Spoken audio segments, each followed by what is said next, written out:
Ciki. Terus jus ada? Iya ada. Oh, sama jus. Iya. Biasanya kalau bikin jus itu bahan-bahannya apa? Bahannya? Iya. Uh, Masa Rego? Badak. Ya, udah langsung aja. Jadi kenapa Pak Hadi bertanya kepada kalian, kalian di rumah suka? Ya, alat dan bahannya juga. Ya, sekarang kalian diskusikan cara membuat sesuatu.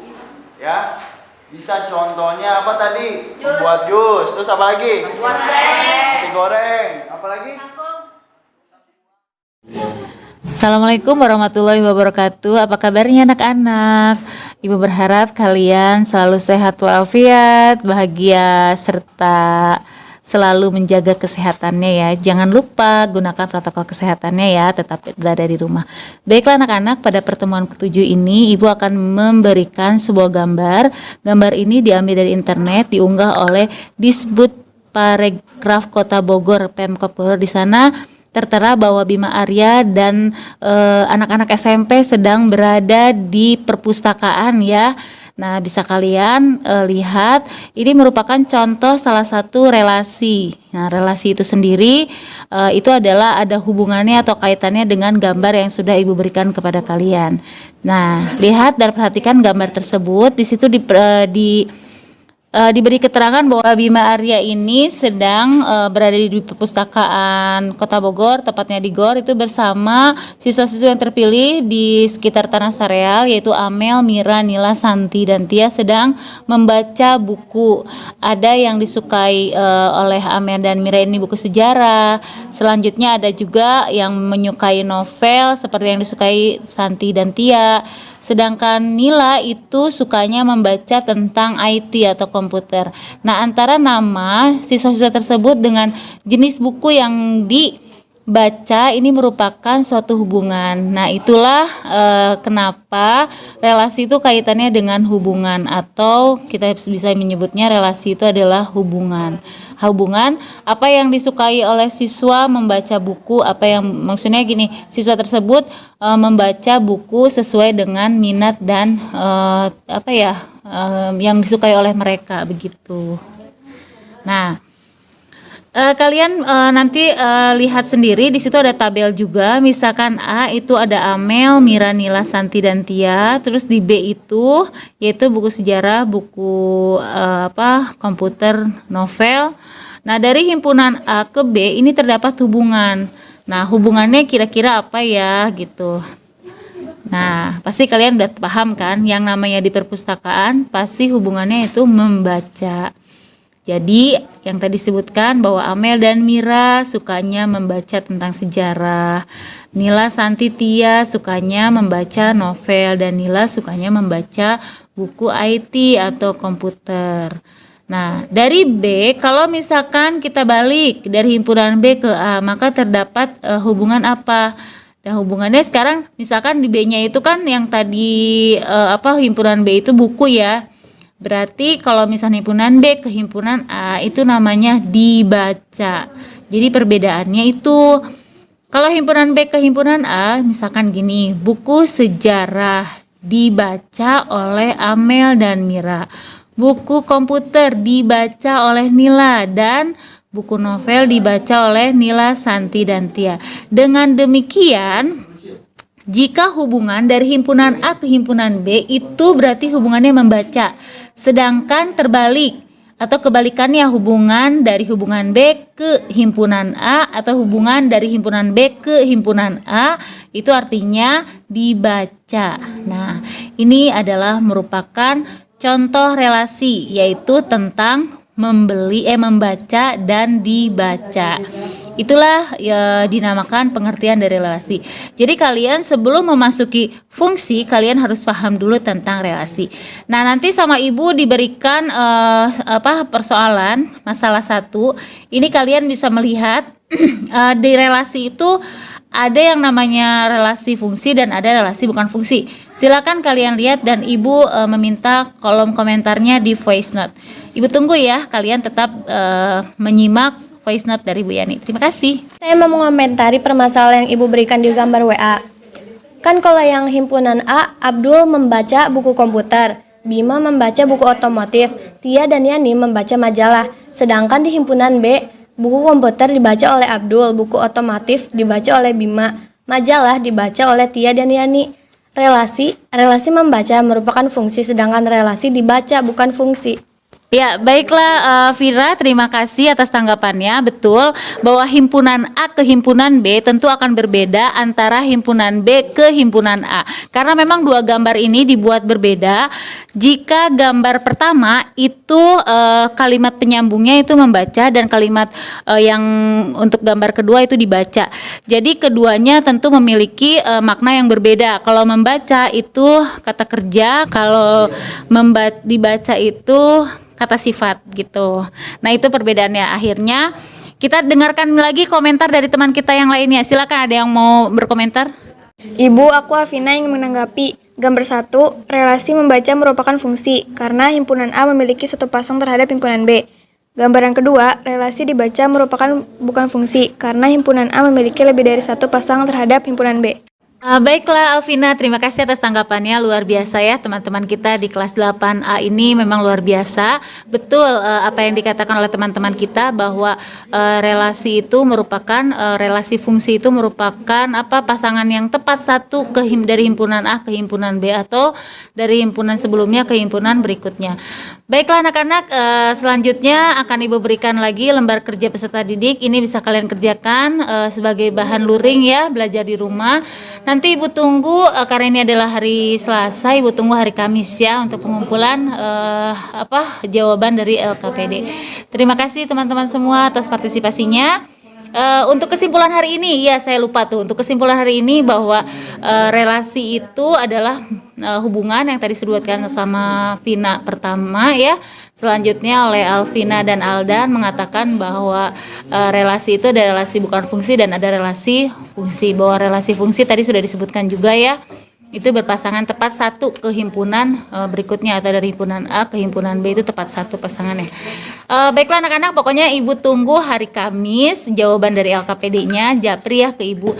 Terima kasih ya sudah mengikuti pembelajaran hari ini. Kita ucapkan sama-sama dengan bacaan alhamdulillah. Alhamdulillah bersama-sama. Alhamdulillahirabbil alamin. Terima kasih semuanya. Mudah-mudahan apa yang sudah kita pelajari bersama mendapatkan keberkahan dari Allah, mendapatkan pahala dan bisa membuat tubuh kita sehat. Amin ya rabbal alamin. Sekian dari Ibu. Assalamualaikum warahmatullahi wabarakatuh. Assalamualaikum warahmatullahi wabarakatuh.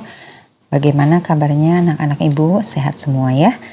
Ya, minggu yang lalu kita tidak ada PJJ ya, karena kalian menghadapi UTS ya. Ya, minggu sekarang kita mulai lagi pembelajaran IPA. Pada hari ini kalian bisa membuka buku paket di halaman 134 tentang suhu dan perubahannya ya. Nah, barangkali waktu SD sudah mendengar apa itu namanya suhu ya, atau ada juga yang menyebutkan temperatur. Jadi suhu dengan temperatur itu sama ya. Nah, siapa yang tahu pengertian suhu? Barangkali ada yang sudah tahu definisi suhu ya. Ya, kalian waktu di bab 1 itu sudah belajar tentang besaran ya. Ada 7 besaran pokok dan salah satunya itu adalah suhu ya. Jadi besaran itu adalah sesuatu yang dapat diukur. Berarti kalau misalnya suhu itu termasuk besaran, maka suhu itu bisa diukur ya.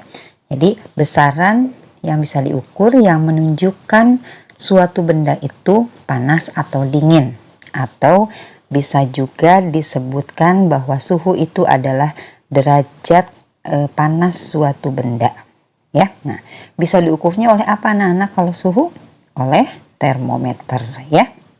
Nah, selain pengertian itu, suhu itu juga bisa didefinisikan sebagai derajat kebebasan molekul ya. Kalian mungkin pernah ada yang tahu molekul itu apa?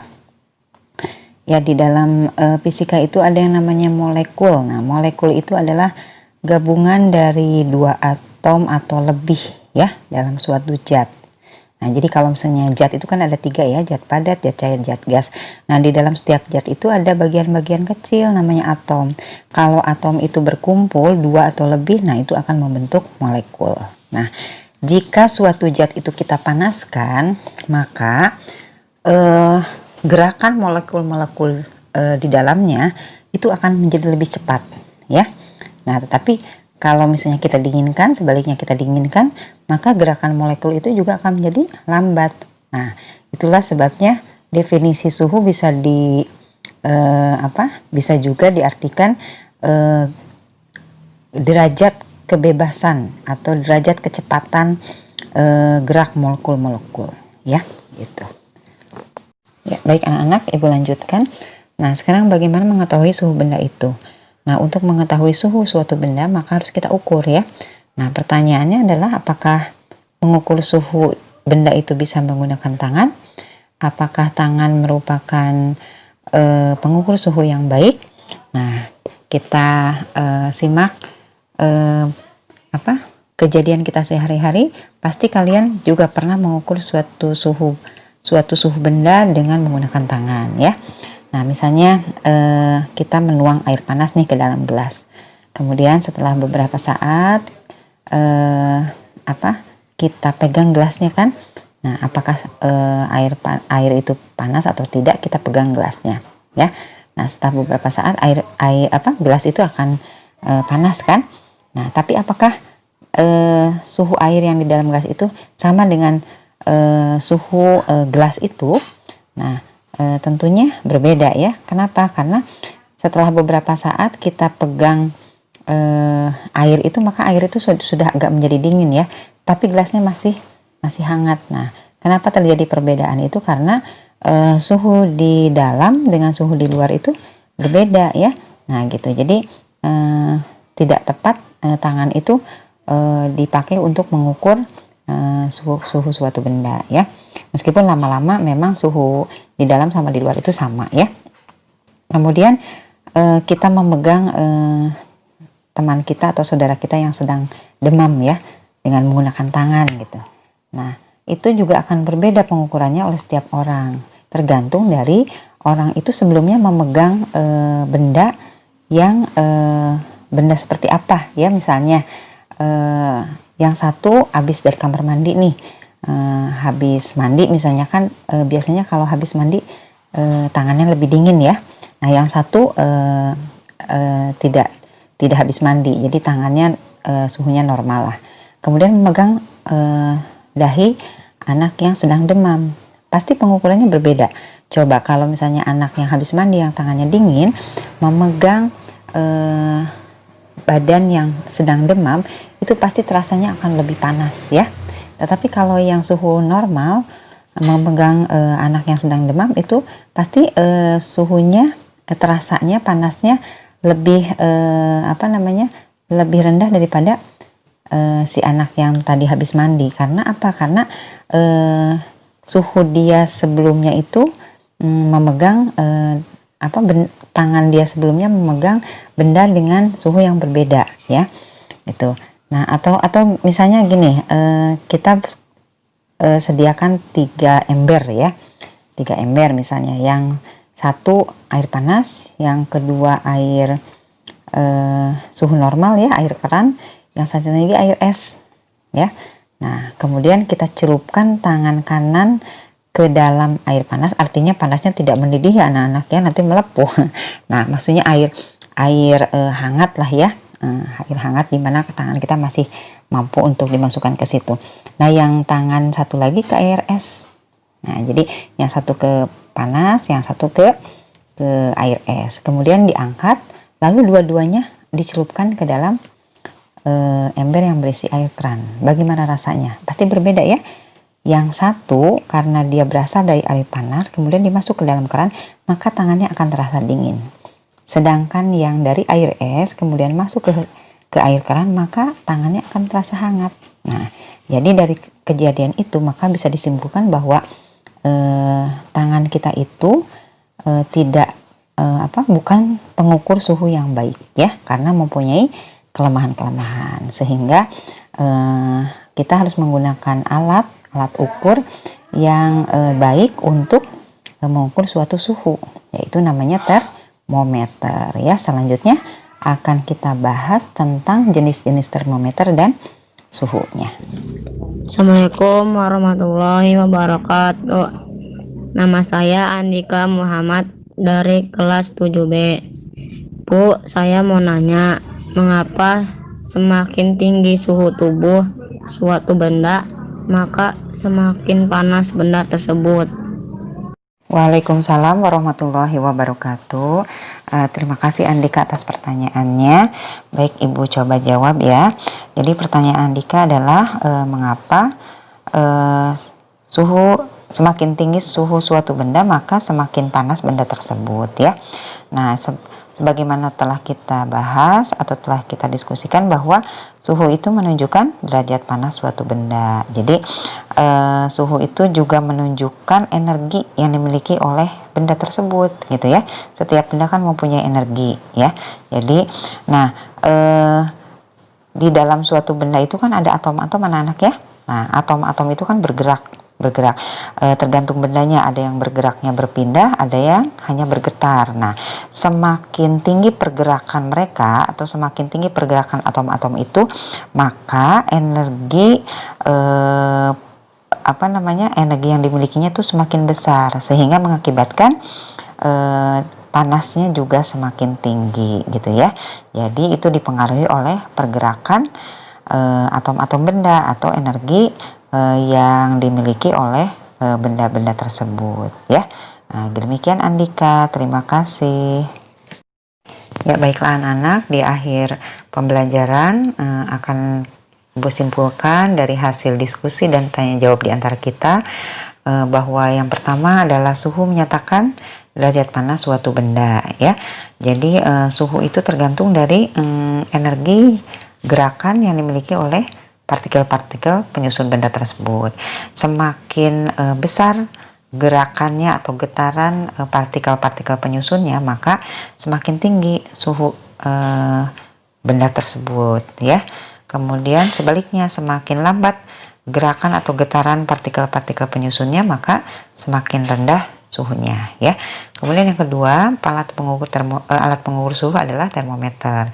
Nah, tubuh kita kurang tepat untuk dijadikan sebagai alat pengukur suhu. Nah, oleh karena itu ada alat yang dijadikan sebagai pengukur suhu yang tepat, yaitu namanya termometer. Dan termometer itu berbagai macam jenisnya ya anak-anak ya. Tadi yang pertama termometer klinis, kemudian termometer ruang ya, termometer laboratorium. Nah, kemudian isi termometer itu ada yang menggunakan air raksa, ada yang menggunakan alkohol ya, dan air sebagai pengisi termometer itu adalah kurang tepat ya, ada kelemahannya. Nah, demikian barangkali kesimpulan pembelajaran kita pada hari ini, semoga bermanfaat.